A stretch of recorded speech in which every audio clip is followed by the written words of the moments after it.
ಬಾಲಿವುಡ್ನ ಫೇಮಸ್ ಜೋಡಿ ಕಟ್ರಿನಾ ಕೈಫ್ ಮತ್ತು ವಿಕ್ಕಿ ಕೌಶಲ್ ಪೋಷಕರಾಗೋದ್ರ ಕುರಿತು ಆಗಾಗ ಸುದ್ದಿ ಹರಿದಾಡ್ತಿರತ್ತೆ. ಇದೀಗ ಮತ್ತೆ ಹೇಳಲಾಗ್ತಾ ಇದ್ದು ದಂಪತಿ ಮೊದಲ ಮಗುವಿನ ನಿರೀಕ್ಷೆಯಲ್ಲಿ ಇದ್ದಾರೆ ಅಂತ ಮೂಲಗಳು ತಿಳಿಸಿವೆ.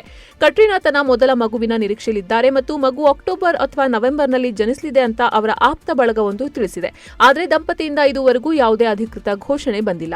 ಇದೇ ವರ್ಷದ ಮೇ ತಿಂಗಳಿನಲ್ಲಿ ಕಟ್ರಿನಾ ತನ್ನ ಪತಿ ಹಾಗೂ ವಿಕ್ಕಿ ಕೌಶಲ್ ಅವರೊಂದಿಗೆ ಲಂಡನ್ನಲ್ಲಿ ಓಡಾಡ್ತಾ ಇರುವ ಫೋಟೋ ವೈರಲ್ ಆಗಿತ್ತು. ಕಟ್ರಿನಾ ಕೈಫ್ ತಮ್ಮ ಮೊದಲ ಮಗುವಿನ ನಿರೀಕ್ಷೆಯಲ್ಲಿರಬಹುದು, ಹಾಗಾಗಿ ಯಾರಿಗೂ ಅನುಮಾನ ಬಾರದಂತೆ ದೊಡ್ಡದಾದ ಬ್ಲೇಸರ್ ಧರಿಸಿರೋದನ್ನು ಫೋಟೋದಲ್ಲಿ ನಾವು ಕಾಣಬಹುದು ಅಂತ ನೆಟ್ಟಿಗರೊಬ್ಬರು ಕಾಮೆಂಟ್ ಮಾಡಿದ್ರು. ಲಂಡನ್ನ ಬೇಕರ್ ಸ್ಟ್ರೀಟ್ನಲ್ಲಿ ತಾರಾ ದಂಪತಿಯು ತಿರುಗಾಡುವ ದೃಶ್ಯವನ್ನು ಯಾರು ತಮ್ಮ ಮೊಬೈಲ್ನಲ್ಲಿ ಸೆರೆ ಹಿಡಿದಿದ್ದು ಅದನ್ನು ಸೋಷಿಯಲ್ ಮೀಡಿಯಾದಲ್ಲಿ ಶೇರ್ ಮಾಡಿದ್ದಾರೆ. ನಟಿಯು ದೊಡ್ಡದಾದ ಬ್ಲೇಸರ್ ಧರಿಸಿರೋದನ್ನು ಮತ್ತು ನಡಿಗೆಯಲ್ಲಿನ ವ್ಯತ್ಯಾಸ ಕಂಡು ಅನುಮಾನ ವ್ಯಕ್ತಪಡಿಸಿರುವ ನೆಟ್ಟಿಗರು ಮಾಧ್ಯಮ ಅಥವಾ ಫ್ಯಾನ್ಸ್ಗಳಿಗೆ ಗೊತ್ತಾಗಬಾರದು ಎನ್ನುವ ಕಾರಣದಿಂದ ವಿಕ್ಕಿ ಕೌಶಲ್ ಪತ್ನಿಯೊಂದಿಗೆ ಲಂಡನ್ಗೆ ತೆರಳಿದ್ದಾರೆ ಅಂತ ಅನುಮಾನ ವ್ಯಕ್ತಪಡಿಸುತ್ತಿದ್ದಾರೆ. ಆದರೆ ಕಟ್ರಿನಾ ಕೈಫ್ ಪ್ರೆಗ್ನೆಂಟ್ ಅನ್ನೋದರ ಬಗ್ಗೆ ಯಾವುದೇ ಅಧಿಕೃತ ಮಾಹಿತಿ ಲಭ್ಯವಾಗಿರಲಿಲ್ಲ.